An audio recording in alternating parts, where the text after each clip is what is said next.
It's recorded now and I will begin our lesson today. Selamat pagi teman-temanku sekalian yang terkasih dalam Kristus. Te iterum fidere Patris allegro veritas liberabit vos. Kali ini saya mau mengajak teman-teman untuk berjalan-jalan ke wilayah timur Kekaisaran Romawi, di mana terdapat tradisi kekristenan timur. Ya, tradisi kekristenan timur.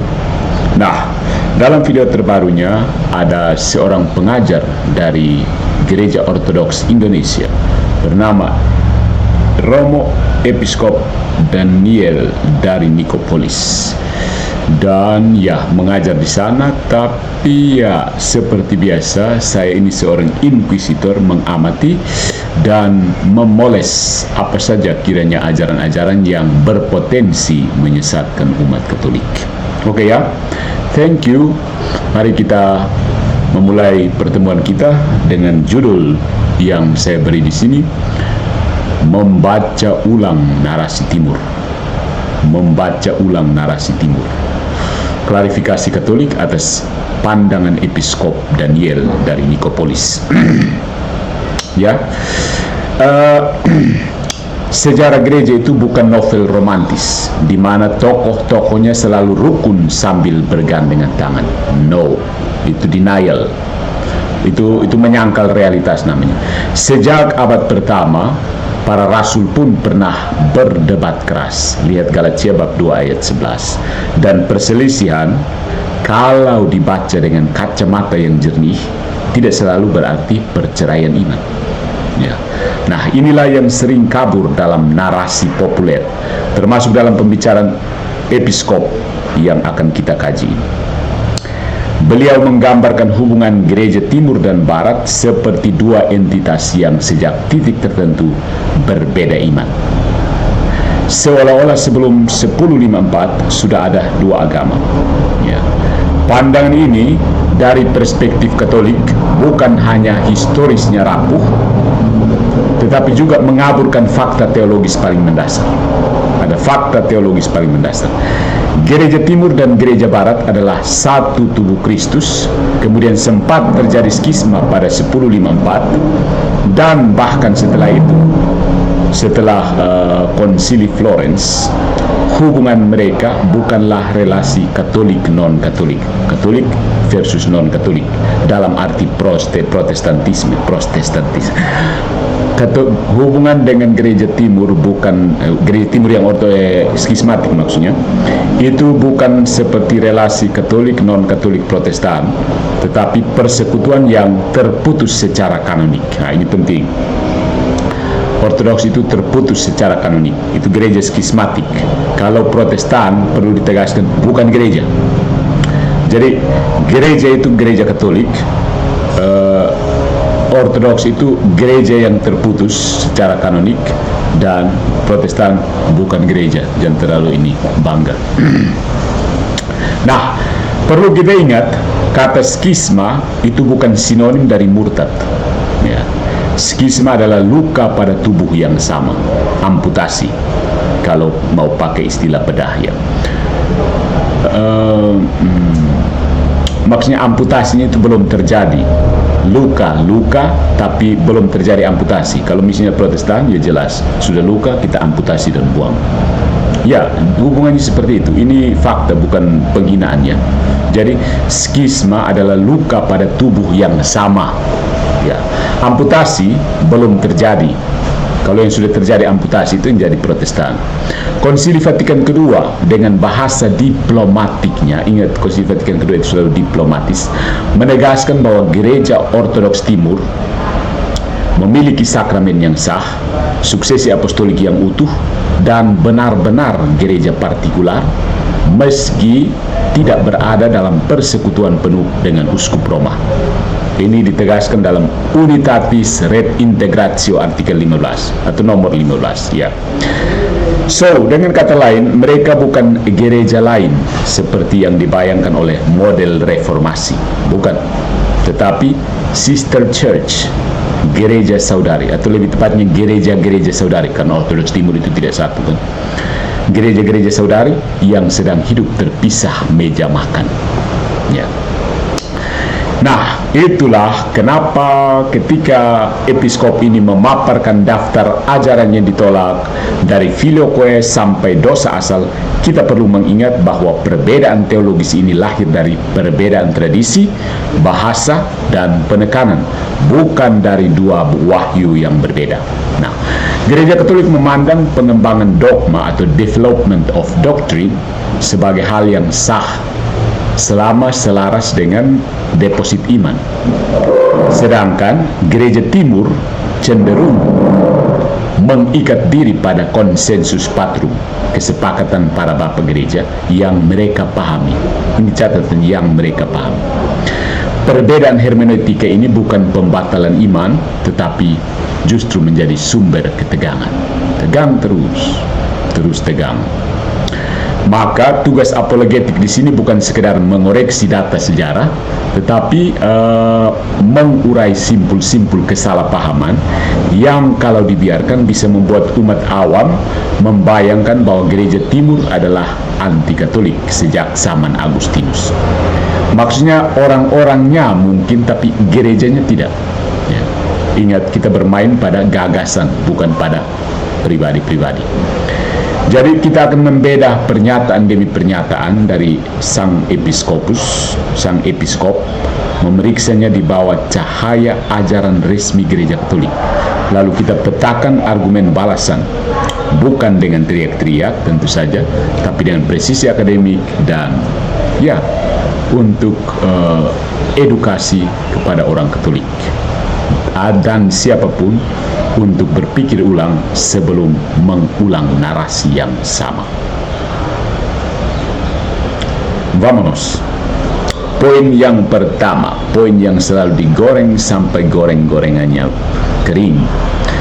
Filioque. Ada yang sudah paham dengan filioque ya? Kita tidak usah jelaskan, nanti ada bagian lain kita jelaskan secara khusus tentang filioque. Tapi ini adalah poin-poin yang diungkapkan dalam pernyataan pengajaran episkop. Pernyataan sang episkop adalah seperti ini soal filioque. Dia menegaskan bahwa salah satu alasan Santo Agustinus tidak diakui sebagai santo di Gereja Timur adalah ajarannya tentang filioque, tambahan kata dan putra pada pengakuan iman Nicea Konstantinopel. Dia menyebut tambahan ini sebagai penyimpangan dari bentuk asli kredo yang berbunyi, "Aku percaya kepada Roh Kudus, Tuhan dan Pemberi hidup, yang keluar dari Bapa, yang bersama dengan Bapa dan Putra disembah dan dimuliakan." Versi Barat menambahkan qui ex patre filioque procedit. Qui ex patre filioque procedit. Nah, filioque ini bermasalah. Yang keluar dari Bapa dan Putra, yang menurut sang episkop bertentangan dengan Yohanes 15 ayat 26 dan konsensus patrum, kesepakatan bapak-bapak gereja. Nah, mari kita lihat konteks sejarahnya ya. Penting untuk menegakkan fakta sebelum emosi dulu. Filioque bukanlah hobi pribadi Agustinus, melainkan perkembangan teologis di tradisi Latin, terutama di Toledo tahun 589 sebagai respon terhadap Arianisme di Hispania, sekarang Spanyol dan Portugis. Gereja Barat menekankan kesatuan Bapa dan Putra dalam mengutus Roh Kudus, sehingga menegaskan bahwa Roh Kudus berasal dari Bapa melalui Putra, per filium, secara abadi. Jadi from the Father through the Son. Dan ini sudah dijelaskan dalam Konsili Florence. Ya. Roh Kudus berasal dari Bapa melalui Putra, per filium, secara abadi. Secara historisnya seperti ini. Pada tahun 325, Konsili Nicea pertama, di situ tidak dibahas asal Roh Kudus secara detail. Kemudian pada tahun 381 dalam Konstantinopel pertama dirumuskan keluar dari Bapa, ekto patros ek poreumenon, ya, ekto patros ek poreumenon, tanpa tambahan. In bahasa Yunani yang artinya dari Bapa, ya, keluar dari Bapa.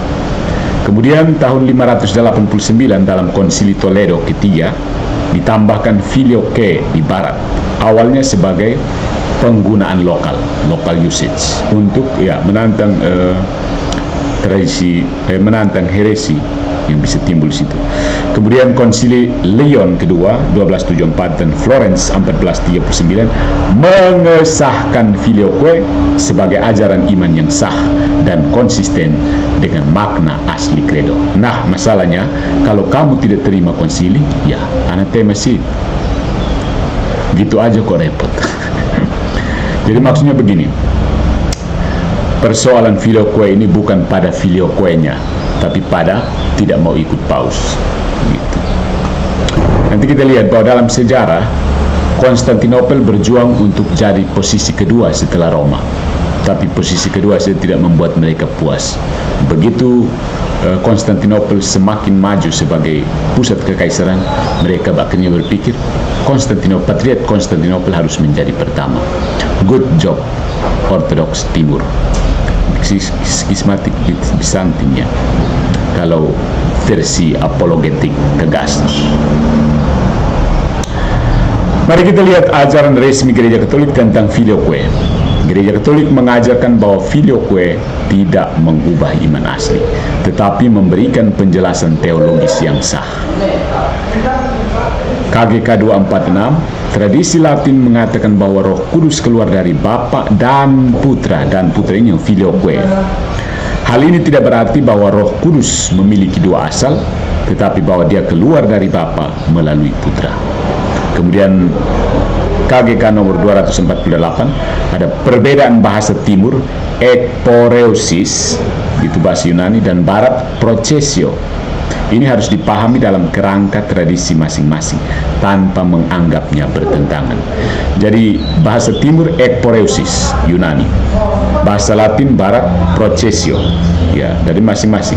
Jadi sebenarnya Gereja Katolik itu menganut dua teologi trinitarian, yaitu teologi Latin dan teologi Yunani.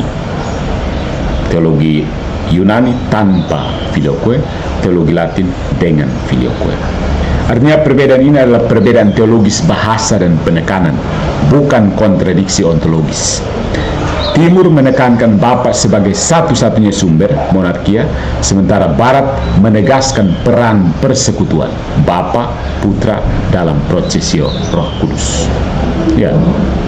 Nah, itulah alasannya kenapa gereja bernapas dengan dua paru-paru, karena keterbatasan manusiawi kita, kan? Gitu. Ya, mari kita lihat bantahan apologetiknya. Pertama, menuduh filioque sebagai penyimpangan berarti mengabaikan otoritas konsili ekumenis yang diakui Katolik, khususnya Florence. Jadi konsili ini jelas menegaskan bahwa kami menyatakan bahwa Roh Kudus berasal dari Bapa dan Putra secara abadi, dan bahwa ia memiliki hakikatnya dan keberadaannya yang kekal dari Bapa bersama dengan Putra, dan ia keluar dari keduanya sebagai dari satu asal. Denzinger 1300. Yang kedua, argumen Alkitabiah tidak sesederhana dengan menunjuk Yohanes 15:26. Kitab suci juga memuat teks-teks yang menunjukkan keterlibatan Putra dalam pengutusan Roh Kudus. Yohanes 16:7, Galatia 4:6, dan Roma 8:9. Ya. Dan yang ketiga, konsensus patrum, kesepakatan para bapak tidak monolitik, tidak satu saja. Banyak bapak gereja timur seperti Santo Epifanius dan Santo Kirilus dari Alexandria menggunakan bahasa yang mendukung relasi Roh Kudus dengan Putra dalam procesio. Nah, kesimpulannya, filioque adalah contoh klasik bagaimana perbedaan terminologi teologis bisa dibaca sebagai perpecahan doktrin oleh mereka yang tidak mau melihat kedalaman tradisi masing-masing. Dari perspektif Katolik, ini bukan bidat, melainkan pengayaan formulasi iman yang tetap setia pada kebenaran wahyu. Menyebutnya sebagai alasan menurunkan pangkat Santo Agustinus menjadi terberkati justru menunjukkan problem hermeneutika, memilih bagian sejarah, mengabaikan kesatuan iman yang lebih luas. Ya. Kritik terhadap proposisi Yang kedua, soal dosa asal ya. Jadi doktrin yang pertama, filoque. Yang kedua, dosa asal. Pernyataan sang episkop, dia menyatakan bahwa gereja timur tidak mengajarkan manusia menanggung dosa Adam. Menurut beliau, manusia hanya mengalami dampak dosa Adam, bukan menanggung kesalahannya. Dampak utama adalah kematian dan kehilangan hidup kekal. Ajaran Agustinus dianggap terlalu pesimistis dan deterministik. Beliau kemudian mengutip Yehezkiel 18:20 dan Galatia 6:5 untuk menegaskan bahwa setiap orang memikul tanggungannya sendiri. Nah, konteks historisnya, perbedaan pandangan ini berasal dari istilah dan konsep. Ya. Gereja Timur biasanya menyebut dosa nenek moyang atau progonikon hamartema. Dan ini menekankan apa? Kerusakan dan kefanaan yang diwarisi, bukan jild personal, bukan dosa personal. Dosa personal Adam tidak diwarisi, tapi kerusakan dan kefanaan itu yang diwarisi. Dosa nenek moyang, mereka biasanya menyebutnya dosa nenek moyang, progonikon hamartema. Kemudian gereja barat sejak Agustinus menggunakan istilah peccatum originale. Ini menekankan status culpae, keadaan berdosa, keadaan bersalah, dalam arti kehilangan justitia originalis, keadilan asli, kebenaran asli yang dimiliki Adam sebelum jatuh. Jadi kehilangan justitianya. Nah, perselisihan ini semakin mengeras karena bahasa teologis Yunani dan Latin itu berbeda. Yes, dan reaksi Timur terhadap tafsiran Agustinus yang dianggap terlalu yuridis. Jadi menurut orang Timur yang cenderung, ya seperti kita orang Timur sekarang, orang kalau menjelaskan begini bilang omong-omong doang, langsung tindakan nyata ya begitu. Jadi dianggap terlalu yuridis, terlalu spekulatif dan seterusnya. Nah, apa ajaran resmi gereja Katolik? Konsili Trente secara definitif mengajarkan seperti ini, saudara-saudari. Dosa asal adalah keadaan. Dosa asal itu keadaan dia, bukan tindakan. Dosa asal adalah keadaan, bukan sekedar konsekuensi luaran, konsekuensi eksternal.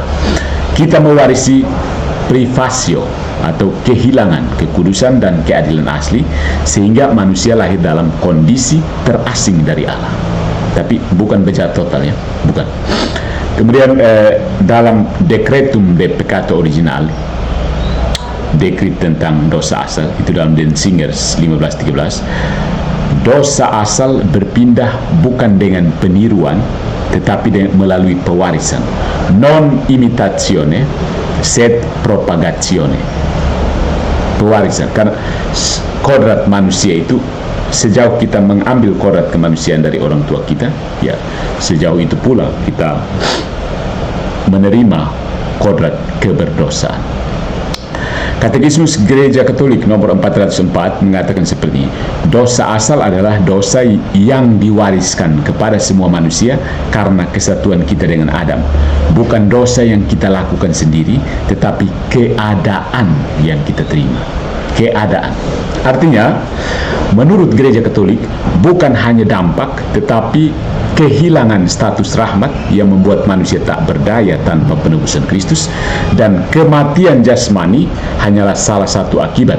Yang lebih fatal adalah kematian rohani, yaitu terputus dari hidup ilahi.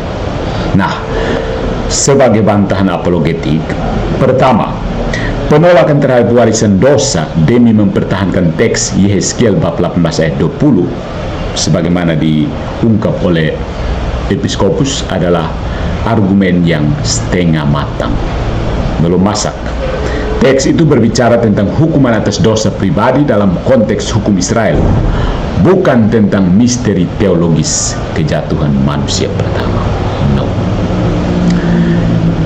Yang kedua, Galatia bab 6 ayat 5 itu, tiap orang akan memikul tanggungannya sendiri, berbicara dalam konteks hidup moral Kristen, bukan asal-usul rohani manusia sejak lahir. Ya. Lalu yang ketiga, argumen tidak adil mewarisi dosa Adam gagal memahami prinsip solidaritas ontologis. Sama seperti kita semua mewarisi konsekuensi biologis dari orang tua kita tanpa memilih, tanpa pilihan apapun. Saya tidak bisa pilih saya pun rambut panjang kalau orang tua saya rambut lurus, kalau orang tua saya rambut keriting, bukan. Kita juga mewarisi kondisi rohani orang tua kita. Paulus menegaskan hal ini dengan gamblang, jelas. Sama seperti oleh ketidaktaatan satu orang, semua orang telah menjadi orang berdosa. Roma bab 5 ayat 19.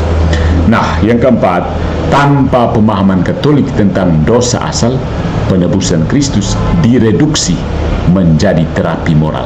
Terapi moral, oh kamu berbuat baik saja. Bukan karya penyelamatan objektif yang memulihkan keadaan manusia di hadapan Tuhan. Jadi kesimpulannya, pandangan bahwa manusia hanya terkena dampak dosa Adam itu terdengar optimistis, ya, tetapi justru mengaburkan kedalaman luka yang Kristus sembuhkan. Gereja Katolik mengajarkan bahwa kita lahir dalam kondisi rohani yang cacat, bukan sekedar korban suasana, dan karena itu kita memerlukan regeneratio melalui pembaptisan. Regeneratio, kelahiran kembali. Jadi mengatakan Agustinus terlalu pesimis, Agustinus terlalu pesimistik, itu melewatkan fakta bahwa pesimisme terhadap kapasitas manusia tanpa rahmat adalah optimisme terhadap kuasa salib. Roma bisa salah dalam politik, tetapi dalam hal ini Roma konsisten dengan Injil. Tanpa aku, kamu tidak dapat berbuat apa-apa. Yohanes bab 15 ayat 5. Oke, itu tentang dosa asal. Kemudian, ini yang menarik, predestinasi. Predestinasi. Saya sedang menyiapkan satu bahan pertemuan, predestinasi Thomistik yang berbasis realisme dan predestinasi Calvinis yang berbasis voluntarisme. Menarik. Kita lihat pernyataan episkop bahwa predestinasi ala Agustinus yang kelak diadopsi Calvin terlalu deterministik, dan menurut dia pandangan itu meniadakan kasih Allah yang menghendaki semua orang diselamatkan. Kemudian menolak ide bahwa Allah sudah menetapkan siapa yang selamat dan siapa yang binasa tanpa memperhitungkan respons manusia, dan menegaskan bahwa Allah menghendaki semua orang diselamatkan. 1 Timotius bab 2 ayat 4 dan 2 Petrus bab 3 ayat 9. Dan neraka tidak disediakan untuk manusia, melainkan untuk iblis dan malaikatnya. Matius bab 25 ayat 41. Konteks sejarahnya seperti ini. Agustinus menekankan predestinasi sebagai rencana kekal Allah yang efektif membawa orang terpilih kepada keselamatan, sambil tetap mengakui bahwa manusia bertanggung jawab atas penolakannya terhadap rahmat. Tuhan boleh menetapkan, tapi manusia tetap bertanggung jawab kalau dia menolak rahmat. Sementara Calvin mengembangkannya menjadi double predestination, predestinasi ganda. Sebagian ditetapkan untuk selamat, sebagian untuk kebinasaan, tanpa memandang perbuatan atau respons manusia. So said Calvin. Gereja Timur umumnya menolak formulasi predestinasi yang kental dengan logika deterministik dan lebih menekankan sinergia. Sinergia maksudnya tenaga bersama, ya. Kerjasama kehendak bebas manusia dengan rahmat Allah. Kemudian mari kita lihat ajaran resmi Gereja Katolik tentang predestinasi. Gereja Katolik memposisikan diri di tengah, menolak ekstrim determinisme maupun pelagianisme. Konsili Trente, Denzinger 1527, 1525.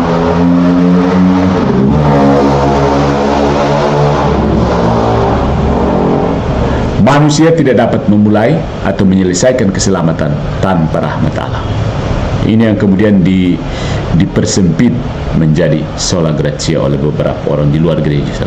Kemudian Katekismus nomor 600, Allah telah menetapkan rencana keselamatan, namun untuk menggenapinya ia juga memperhitungkan respons bebas setiap manusia. Upaya manusia diperhitungkan juga. Kemudian Katekismus 1037, Allah tidak menentukan siapapun untuk masuk ke neraka, Untuk masuk ke sana, manusia harus secara sukarela menolak Allah sampai akhir. Jadi kalau dengan bebas menolak Allah sampai akhir, you pun tampak jelas. Begitu maksudnya. Nah, prinsip Katolik ada seperti ini. Yang pertama, kasih Allah itu universal. Katolik kan, Allah menghendaki semua orang selamat. Yang kedua, pemilihan ilahi itu nyata. Allah benar-benar memilih dan memanggil dengan rahmat efektif. Dan yang ketiga, kebebasan manusia itu nyata atau real. Respons manusia terhadap rahmat ini menentukan apakah panggilan itu membuahkan keselamatan atau tidak. Nah, jadi bantahan apologetik terhadap pelajaran ini adalah bahwa pertama, menyamakan predestinasi Agustinus dengan versi Calvin adalah reduksi sejarah. Agustinus tidak mengajarkan bahwa Allah menciptakan manusia demi kebinasaan. Dia mengajarkan bahwa keselamatan adalah pemberian murni dan kebinasaan adalah akibat penolakan manusia. Yang kedua, teks-teks kitab suci yang menekankan kehendak Allah agar semua diselamatkan tidak bertentangan dengan predestinasi Katolik. Ini adalah voluntas salvifica universalis, kehendak keselamatan yang mencakup semua orang, tetapi tidak memaksa kehendak manusia. Dan yang ketiga, menghapus dimensi pemilihan ilahi demi mempertahankan kesetaraan kesempatan bagi semua orang, berujung pada semi-pelagianisme. Manusia dianggap mampu memulai jalan keselamatan tanpa rahmat awal, yang disebut gratia preveniens. Dan itu jelas-jelas ditolak oleh Konsili Orange kedua tahun 529 dan tentu saja Konsili Trente. Kemudian berikut, mengatakan bahwa neraka tidak untuk manusia memang benar pada maksud awal Allah, tetapi mengabaikan fakta bahwa manusia yang menolak rahmat Allah secara sadar akan memilih nasib sama dengan iblis. Kasih yang tidak disertai keadilan hanyalah sentimentalisme. Dunia modern sekarang mau mencoba memisahkan kasih dengan keadilan. Oh, kasih-kasih saja ya, tidak adil terserah. Yang salah dan benar sama saja, begitu. Nah, saudara-saudari, Gereja Katolik berdiri di tanah yang licin antara dua jurang. Di satu sisi, menolak determinisme kejam yang mereduksi manusia jadi boneka ala Calvin. Di sisi lain, menolak optimisme palsu yang menganggap semua orang pada akhirnya akan selamat terlepas dari pilihan mereka. Predestinasi Katolik adalah simfoni misterius. Simfoni misterius. Nada utamanya adalah kasih yang universal, tetapi harmoninya dibentuk oleh kebebasan yang nyata. Allah sungguh memilih, manusia sungguh menjawab. Menolak salah satu nada ini membuat lagu keselamatan berubah menjadi mars ideologis. Entah ala fatalisme dingin atau humanisme sentimental. Jadi Protestan Calvinis terjebak dalam fatalisme dingin. Episkop Daniel dan ajarannya itu terjebak dalam humanisme sentimental. Yang berikut ini yang menarik tentang skisma Timur Barat, karena ada banyak narasi seputar ini ya. Uskup Daniel menggambarkan bahwa perbedaan Timur Barat sudah mengeras sejak Paus mengklaim diri sebagai satu-satunya pengganti Petrus. Pada tahun 451, menurut Uskup, Gereja Oriental yaitu Koptik, Armenia, Syria, dan lain-lain terpisah dari Gereja Katolik dan Apostolik yang alur utama. Kemudian perpecahan besar dengan Gereja Timur, Yunani, Rusia, Antioquia, Yerusalem itu terjadi karena primasi Paus yang dipahami secara eksklusif, penambahan filioque dan intervensi Paus dalam urusan administratif di Timur. Skisma ini memuncak pada tahun 1054 dengan catatan sudah diselesaikan pada Konsili Florence yang menolak hasil konsili. Anatema kan jelas, hadiahnya ada. Kalau mau tolak konsili ada hadiah, Hagia Sophia jadi masjid. Yang kedua, ini mari kita melihat konteks historis dari skisma ini. Jadi tadi itu ajaran dari Episkop Daniel. Sejarah memang tidak hitam putih ya, dan disinilah sering timbul kesalahpahaman. Tahun 451 Konsili Chalcedon, perpecahan terjadi antara gereja yang menerima definisi dua kodrat Kristus, Chalcedonian, dan gereja Oriental yang menolak. Mereka itu disebut gereja miafisik. Ini bukan perpisahan antara seluruh timur dan barat, melainkan hanya sebagian timur, yaitu Oriental Ortodoks. Patriarkat Konstantinopel, Antioquia, Yerusalem, dan Alexandria sebelum pecah itu, sebelum skisma itu, tetap dalam persekutuan dengan Roma. Nah, sebelum 1054, gereja timur Kalsedonian yang sekarang dikenal sebagai Ortodoks Timur masih sepenuhnya Katolik, sama iman, sakramen, dan persekutuan. Ada ketegangan politik dan kultural, tetapi belum ada dua gereja. Lalu kemudian muncul skisma besar yang dipicu oleh faktor teologis, misalnya Filioque, primasi Paus, dan politik, rivalitas Kekaisaran Bizantium versus Kekaisaran Romawi Suci. Ada ekskomunikasi timbal balik antara Kardinal Humbert dari Roma dan Patriark Mikhail Cerularius dari Konstantinopel, menandai retaknya persekutuan resmi. Nah, bagi ajaran resmi gereja Katolik adalah bahwa seperti ini.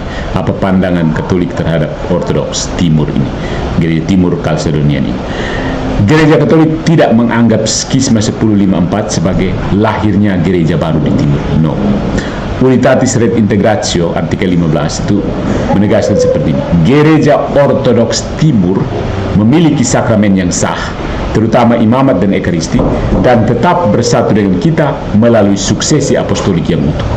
Katekismus 838, hubungan dengan gereja timur, maksudnya yang Ortodoks Timur ini, bersifat sangat dekat, berbeda secara hakiki dari hubungan dengan komunitas Protestan. Menjelaskan, primasi Paus diakui sebagai dogma. Petrus diberi tugas untuk menguatkan saudara-saudara. Lukas bab 22 ayat 32.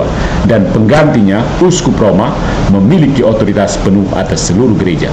Konsili Vatikan Pertama dan Pastor Eternus. Kenapa? Konstantinopel ini sudah berjuang untuk jadi yang kedua, sekarang mereka mau berjuang jadi pertama. Roma bilang, bukan karena Roma, tapi karena Petrus. Begitu. Itu poinnya di situ. Konstantinopel sebelumnya, Konstantinopel kan tidak termasuk yang ketiga itu kan, Roma, Alexandria, dan Antioquia.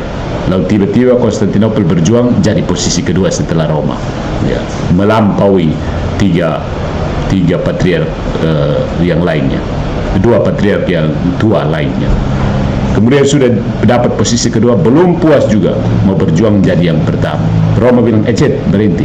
Ini bukan soal Roma dan Konstantinopel, ini soal Petrus. Begitu. Jadi dong bilang, oh begitu ya. Oke. Jadi mari kita berikan bantahan apologetik. Pertama, episkop ini menggeser garis putus ke tahun 451 untuk seluruh timur adalah kesalahan kategori.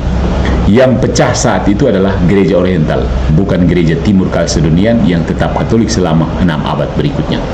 Kedua, menempatkan klaim primasi Paus sebagai sumber perpecahan seakan-akan itu penemuan baru di abad pertengahan, mengabaikan bukti konsili Kalsedon 451 yang menerima peran Roma sebagai kepala kaput dan pengadilan terakhir dalam sengketa gerejawi.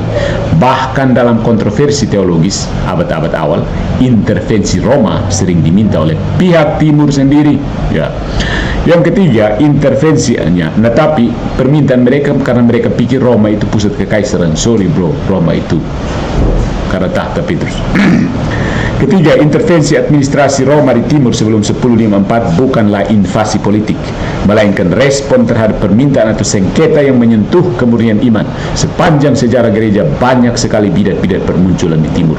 Ini memotong konteks ini dan hanya menyisakan Roma ikut campur adalah cara membingkai sejarah dengan narasi konflik, bukan persatuan. Tanpa Roma, dia dan memang karena tanpa Roma, gereja timur jatuh ke dalam bidat. Selama ini bidat-bidat berkembang luas, berkembang biak, beranak pinak itu di gereja-gereja timur. Karena apa? Formulasi rasional itu tidak jelas. Bahkan Patriark Konstantinopel pun jatuh ke dalam bidat. Siapa dia? Nestorius. Jadi Roma turun tangan. Roma locuta causa finita. Yang keempat, Filioque memang menjadi faktor tetapi bukan penyebab tunggal. Bukan. Dia menjadi simbol ketidaksepahaman yang diperparah oleh kesombongan nasionalisme gerejawi di kedua pihak. Di kedua pihak, bukan cuma Katolik atau ini. Mengambilnya sebagai alasan teologis murni tanpa menyebut faktor politik sama saja seperti membaca tragedi hanya dari daftar dialog. tanpa melihat panggung dan pemain keseluruhan. Begitu ya.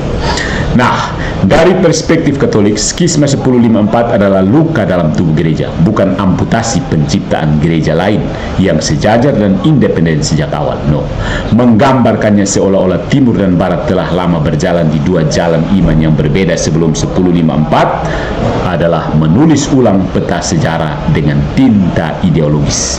Kenyataannya, selama hampir 1000 tahun, Timur dan Barat duduk di meja makan yang sama. Meja yang sama ya meja makan, merayakan ekaristi yang sama, mengaku iman yang sama, dan jika meja itu akhirnya retak, itu bukan berarti kursi-kursi di sekelilingnya berubah menjadi milik keluarga lain. Dan sejarah memulihkan dirinya sendiri. Akhirnya banyak gereja-gereja Timur kembali ke pangkuan gereja Katolik. Jadi sampai saat ini setiap gereja Ortodoks punya counterpart Katoliknya. Ortodoks Timur maksudnya. Ya, semua gereja Ortodoks. Ya. Semua gereja yang pernah keluar karena konsili-konsili, menolak konsili, ada counterpart Katolik. Nah, yang terakhir soal soteriologi ya, menarik juga episkop menyinggung ini. Roma bab 8 ayat 3, penebusan dan ungkapan memikul dosa. Dalam penjelasannya tentang Roma 8 ayat 3, Allah menghukum dosa di dalam daging, episkop mengatakan yang dihukum adalah dosa, ketidaktaatan, bukan manusia yang berdosa. Kristus menghukum dosa itu dengan ketaatannya sampai mati di salib. Penekanan pada salib sebagai wujud ketaatan moral Kristus tanpa menonjolkan aspek kurban penebusan objektif dan memikul dosa, 1 Petrus bab 2 ayat 24, dimaknai sebagai Kristus memikul ketidaktaatan kita dan mengalahkannya dengan ketaatannya, bukan sebagai penggantian hukuman. Konteks historis dan teologisnya adalah bahwa gereja Timur itu cenderung memandang penebusan terutama sebagai theosis, pengilahian, dan kemenangan atas maut, Kristus Victor. Kristus Nikon ya. Tuhan bukan sebagai kurban pengganti hukuman.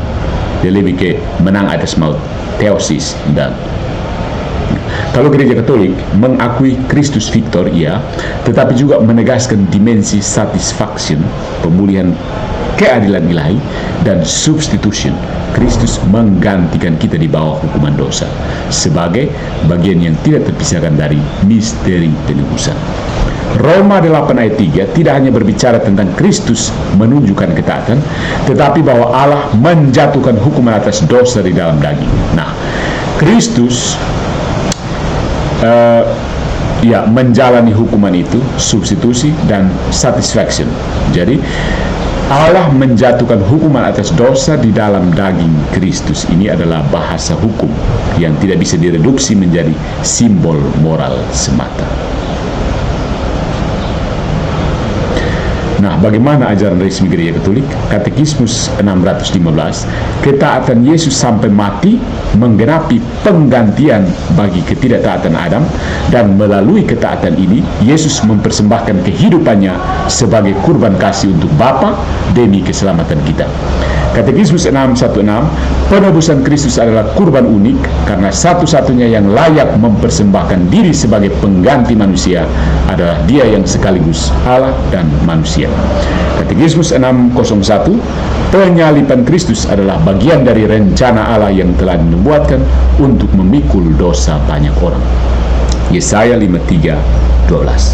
Nah, Konsili Trente menegaskan bahwa Kristus bukan sekedar teladan moral, tetapi perdamaian kita yang dengan darah salibnya menebus kita dari kemarahan Allah. Denzinger 15:29. Nah, sebagai bantahan terhadap pembicaraannya adalah bahwa yang pertama, memisahkan ketaatan Kristus dari realitas penggantian hukuman membuat salib menjadi drama moral doang. Paulus jelas mengatakan bahwa Dia yang tidak mengenal dosa telah dibuatnya menjadi dosa karena kita, supaya dalam Dia kita dibenarkan oleh Allah. 2 Korintus 5:21. Itu adalah bahasa penggantian, bukan sekedar inspirasi. Yang kedua, jika dihukum di dalam daging hanya berarti dosa dikalahkan oleh teladan ketaatan, maka mengapa kematian di salib diperlukan? Teladan moral tidak perlu darah, Tetapi penebusan dosa dalam pola kurban perjanjian lama memang memerlukan darah sebagai tanda penebusan yang objektif. Ingat ya, kata kunci objektif. Ibrani bab 9 ayat 22. Yang ketiga, tafsir bahwa memikul dosa sama dengan memikul ketaatan tanpa unsur kurban pengganti memotong inti nubuat Yesaya bab 53. Tuhan telah menimpakan kepadanya kejahatan kita semua. Yesaya 53 ayat 6. Para bapak gereja seperti Sabtu Athanasius dan Leo Agung membaca ini sebagai penggenapan dalam salib, bukan hanya metafora moral. Kemudian, mengabaikan aspek kurban ini mereduksi sakramen Ekaristi menjadi perjamuan peringatan semata. Karena Ekaristi adalah anamnesis dari kurban salib yang nyata dan efektif. KGK 1366. Nah, kesimpulannya saudara-saudari, ketaatan Kristus memang inti, tetapi ketaatan itu tidak berhenti di ruang kelas etika doang. Ketaatannya menumpahkan darah, memikul kutuk, dan menggantikan kita di bawah hukuman yang kita layak tanggung. Roma 8 ayat 3 bukanlah sekedar pernyataan bahwa Yesus memberi teladan bagaimana melawan dosa, tetapi bahwa dalam tubuhnya yang disalibkan, ia mengeksekusi hukuman atas dosa supaya keadilan Allah terpenuhi dan belas kasihnya tercurah. For you and me. Jadi secara singkat, Gereja Timur menekankan kemenangan dan penyembuhan. Gereja Katolik menerima itu, ya, tetapi menambahkan bahwa kemenangan itu diperoleh melalui kurban pengganti yang nyata. Ya, oke teman-teman, bagian berikutnya ini yang menarik. Ini menarik. Pegangannya, fasten your seatbelt. Kelahiran dari perawan. Pernyataan episkop menutup pembahasannya dengan mengatakan bahwa alasan Yesus lahir dari anak darah sudah pernah ia jelaskan di video lain, sehingga tidak diuraikan dalam pembicaraan tersebut. Tidak ada penjelasan rinci, apalagi pembelaan terhadap dimensi dogmatisnya. Hanya pernyataan bahwa hal itu sudah ada di video. Kita lihat bahwa ini akan berbahaya sekali, ya, berbahaya. Kenapa? Mari kita lihat dulu konteks historis dan teologis. Gereja Timur menerima kelahiran perawan, virginitas in partu, sebagai misteri iman, tetapi dalam beberapa tradisi populer, penekanannya lebih pada peristiwa inkarnasi daripada dogma mariologis yang terperinci. Ya, orang Barat kan cenderung rasional spekulatif, kan, sementara orang Timur seperti kita di Timor cenderung mistis, eksperiensial. Ya. Gereja Katolik memegang 3 aspek perawan Maria sebagai dogma: antepartum, perawan sebelum melahirkan; inpartum, perawan saat melahirkan; dan postpartum, perawan setelah melahirkan.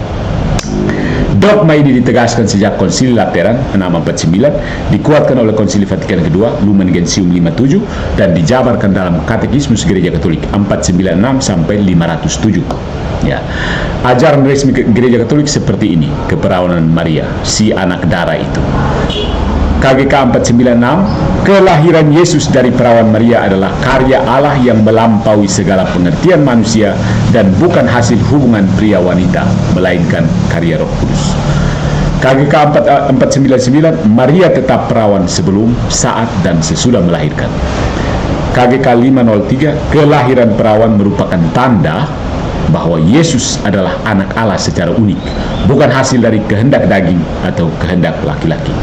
Dan Lumen Gentium 57, kelahiran Kristus tidak mengurangi keutuhan perawan Maria, tetapi menguduskannya. Nah, mari kita lihat, kita memberikan bantahan, komentar terhadap pernyataan episkop yang hanya menyinggungnya ada di video.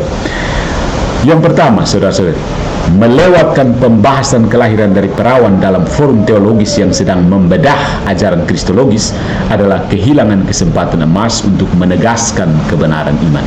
Di tengah zaman yang gemar merelatifkan mujizat, membiarkan dogma ini hanya disimpan di video lain, itu membuatnya rentan direduksi menjadi simbol puitis.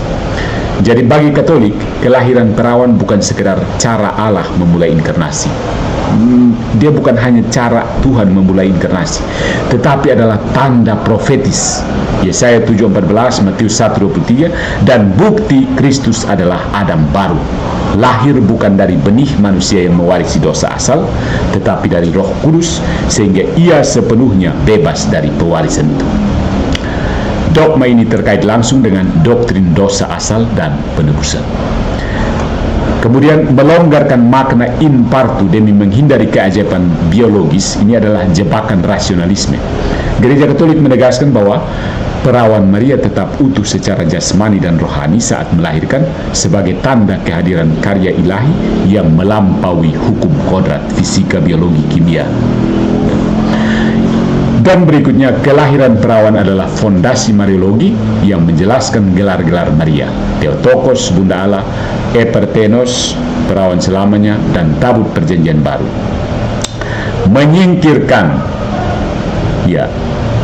Menyingkirkan kelahiran perawan ini dari pusat pembahasan membuat seluruh struktur Mariologi kehilangan pilar penopang. Jadi, bagi gereja Katolik, kelahiran dari perawan adalah batu karang Mariologi dan Kristologi sekaligus. Kristologi menjamin bahwa Yesus adalah Allah sejati dan manusia sejati tanpa pewarisan dosa asal, dan Mariologi menunjukkan Maria sebagai perawan abadi yang sepenuhnya dipersembahkan kepada Allah. Melewatkan penjelasan ini so sad bagi Bapak Episkop ketika membahas ajaran Kristus berarti membiarkan ruang kosong yang akan diisi oleh tafsir reduktif. Dalam apologetika Katolik, ruang kosong itu tidak boleh ada. Setiap lubang harus diisi dengan fondasi iman yang kokoh.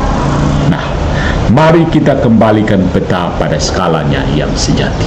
Jadi kita sudah lihat mulai dari filioque, skisma, predestinasi, lalu apa lagi? Soteriologi, lalu yang terakhir tentang keperawanan Maria.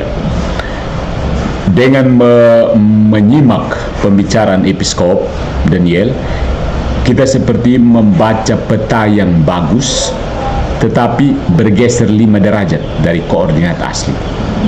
Petanya sudah cukup baik, tapi sedikit bergeser 5 derajat dari koordinat asli, analogi ya.